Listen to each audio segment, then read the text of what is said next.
अहो का बोलवलं तुम्ही मला इकडं?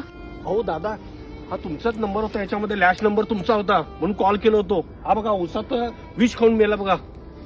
तुमचाच मित्र आहे काय? अरे देवा, हा तर माझा मित्र आहे मित्रा. अरे ह्याला काय झालं अचानक? ह्याचा फोन कुठे आहे? मेसेज बघा, त्यांनी काहीतरी मेसेज आलाय म्हणे. 1 महिन्यापासून मी तुला मेसेज करत आहे, तू रिप्लाय करत नाहीस. आज तू मला रिप्लाय केली नाहीस तर मी उसात विष खाऊन मरणार. कोण होती होती? अरे देवा, आता काय करायचं? कोण ती कोण? अरे भावा, यानं ज्या पोरगीला मेसेज केलाय ती फेक आयडी माझी 1 महिन्यात पाठीमाग तिचा पासवर्ड विसरलाय.